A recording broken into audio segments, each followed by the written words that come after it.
I'm George Latimer, Westchester County Executive, and we're here at Con Edison's headquarters in Rye, New York, in Westchester County, to review together, after a briefing that Con Edison had with municipal officials about the activities that will respond to the storms that we experienced last March and subsequently, and the plans that Con Edison has made to work closely with municipal officials going forward to try to make sure we have a better result as we face the coming winter season.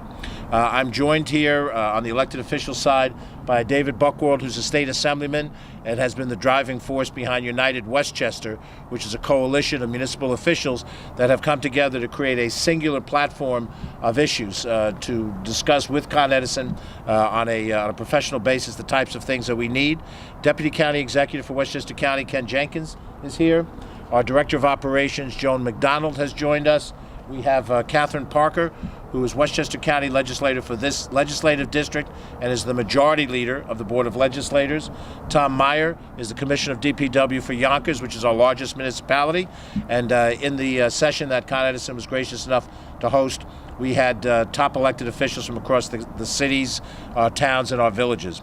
Very briefly, we all know that we had a very difficult experience last March, and in some of the subsequent periods of time, storms Riley and Quinn devastated Westchester, but not Westchester alone, and the time and the effort that it took for us to recover from that created quite a dialogue over where we are and what we can do together to make this better.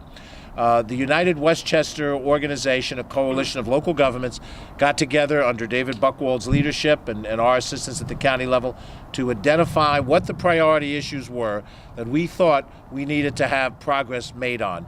And we're very happy to hear today from Con Edison that 8 of the 10 major recommendations that came out of it are things that they are implementing or in the process of implementing, which is good news for us as we look forward. There is no way to predict what the weather is going to hold for us this year. We can feel already the bite in the air that represents that winter is coming. But we know that if we're working in advance and we're working cooperatively, we have the best possible chance to not repeat some of the instances that happened last year. So we approach this period of time with a certain vigilance, but a certain cooperation, understanding that it will take the municipal governments and the DPW forces, the local police of the county and the municipalities, and the professionals of Con Edison together cooperatively to deal with what's coming. So I'm going to ask next our State Assemblyman David Buchwald, again, who organized this coalition and identified priority items, to then speak, and then we'll have the opportunity to hear from the president of Con Edison, in his backyard, Tim CAWLEY. First, Assemblyman Buchwald. Thank you, County Executive, and thank you all for being here this afternoon. After the March storms, it was government officials under the umbrella of United Westchester, along with area residents and business people, who came together on the principle that the extended power outages we've been experiencing are unacceptable. And we're pleased to be here today with Con Ed recognizing that fact and taking very tangible steps to ensure that we have more reliability of our utility electrical infrastructure going forward. To have here today dozens of elected officials and municipal officials is exactly what United Westchester is about. We bring together both local, county, state, and federal officials together, and we issued a report in May with 48 pages, but also 11 early recommendations. I'd say, based on the presentations today, my briefing otherwise, I'd say 9.5 out of those 11 are going to be addressed, and we're going to work on the other 1.5 as well, because we really believe that our job as the representatives of the people of Westchester is to make sure we're doing everything we can to ensure that folks are safe and our businesses are thriving going forward, no matter what Mother Nature has coming our way.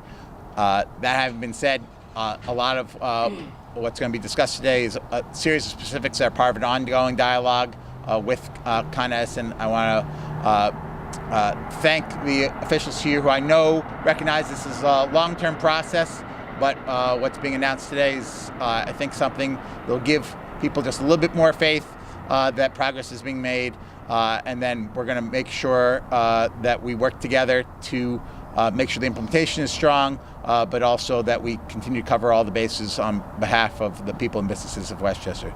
So without further ado, I want to introduce Tim CAWLEY, who is the president of Con Edison, and who led today's discussion. Thank you. So thanks so much, County Executive and all the elected officials and muni leaders.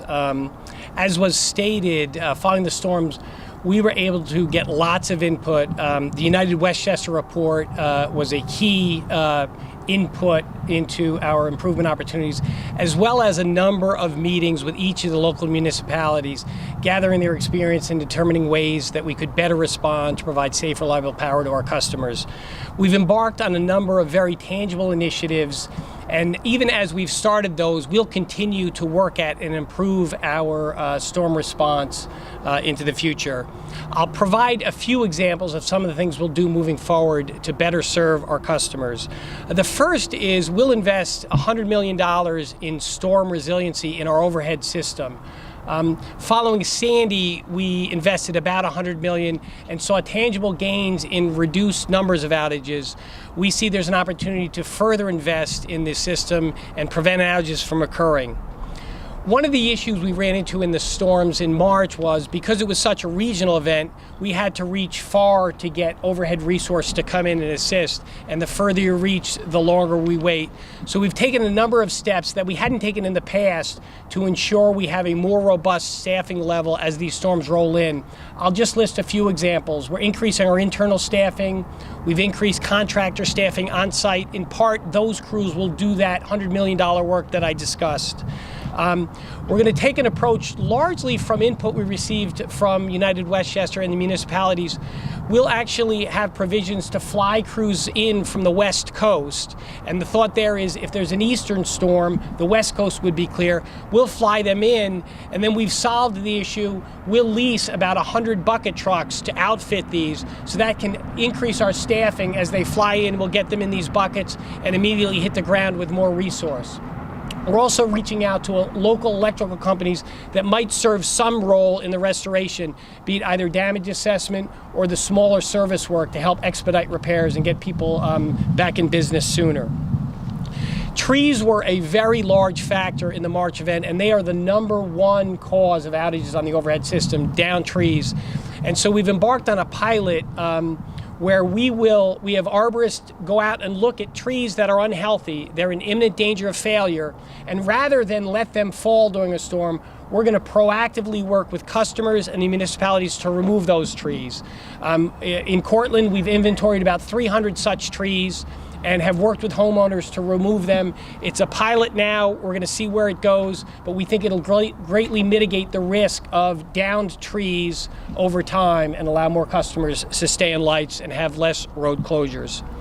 And the last piece I'll mention, we've got lots of initiatives going. The last piece I'll mention is our information technology and its act in driving clear communication for our customers. We needed to do a better job in communicating with our customers in the March storm, and we've taken that on as a real challenge and made real progress. More robust testing and changes to our information systems, and a much more fine-tuned communication path whereby when we reach out to customers, we'll be able to tell them when their estimated time of restoration is and touch base with them as to progress. We're also improving our communications with municipal officials so that they know what's happening in their town in terms of outages and crews and locations, and they can help serve their residents and our customers better. We really want to encourage people in this multimedia age and multi-device age to sign up for our texting. We can alert you pre-storm with a text. You can report an outage with a text. We can let you know when your estimated time of restoration is a text. We've done a lot of benchmarking across the industry, and a lot of folks enjoy receiving messages on text. That's their preferred method of interaction. So we have lots of folks who have signed up for text messaging, but I encourage everybody to sign up for it. It's a value-added service. You could still receive phone calls, you could still receive emails, but we think texting is what people want, and we have applications available to deliver that today. So with that, a lot of work done. We're going to continue on this with a keen focus on continuous improvement in this area. I really want to thank again the collaboration and cooperation of the county executive and the municipal officials. Without them, we don't get the input we need to drive change. We get the input very clearly. We appreciate them coming out. We were able to share progress to date. And this relationship about continual improvement and collaboration, we hope will continue and are confident will continue into the future. Thanks so much. And if there are any questions from the press for any of us, please feel free to ask. I have a question. Yes. I know that there were some temporary fixes that were made after the March storms, just to get people back up, power back on. And as of now, what percentage would you say of those temporary fixes are now? Yes, so following a storm, the first idea is to make it safe and then restore power. Oftentimes we have to circle back to make permanent repairs. We should be complete with the permanent repairs. So if there are any locations that the temporary repairs have not been remedied, we'll get right out and fix them. But our backlog is zero. We've moved past that. If there is a location that we missed, we'd love to hear about it and address it. Thanks. Question, John Bailey, Citizen Network reporter.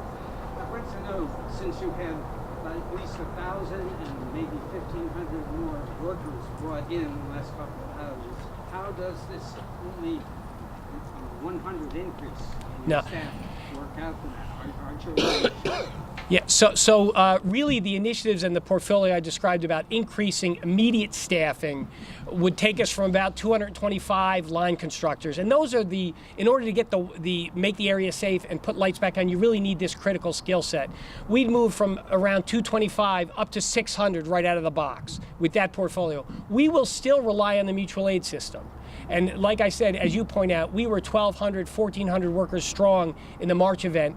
But what this will allow us to do in the immediacy is get 600 line constructors on the ground, affecting repairs, making safe as crews travel in, and it'll greatly impact our restoration efforts and our make safe efforts.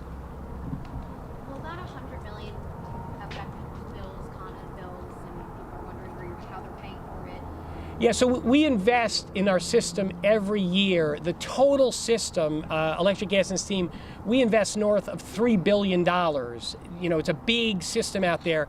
So this $100 million is really earmarked for the infrastructure in Westchester.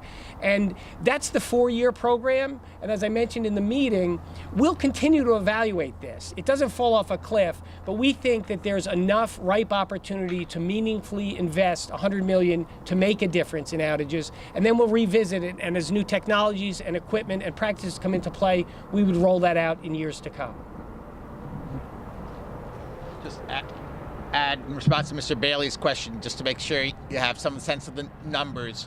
In addition to what Mr. CAWLEY said, the 100 trucks mean space for 200 workers, roughly almost always two usually men per truck, and those are from the West Coast. So recognizing that's above what's going to be either in-house or contracted for locally, it's making sure that the mutual aid system is a bit more robust, and that's obviously a discussion that's broader than just Con Ed. Really, all of our utilities, the Public Service Commission have to be involved, but some different approaches than what we're taking this past March are in the offering, and I think that's part of giving people some confidence that more forethought is coming into the system at a time where we really need it. Well, if it takes another 10 days, how soon can we expect more workforce made available on a full-time basis by Con Ed? I'll let the president of the company answer that question. Sure thing, thanks. Yes, so one of the portions of the portfolio of increasing local staffing is to increase our line constructors. It takes about 4 years to take someone as a novice and work through the apprenticeship. And so we've got 14 sort of in the hopper now, and as they progress to the second stage, we'll follow them in. And that's one piece of a portfolio that we'll need. As was stated, if we have 200 or 300 overhead line constructors on the system, to address these storms, we need 1,400, 1,500. We could never house that many, and we don't have the work day to day for that. So the mutual aid system is necessary. By reaching to the West Coast, there's no competition. If we're getting hit, they wouldn't be. And we're going to reciprocate for them.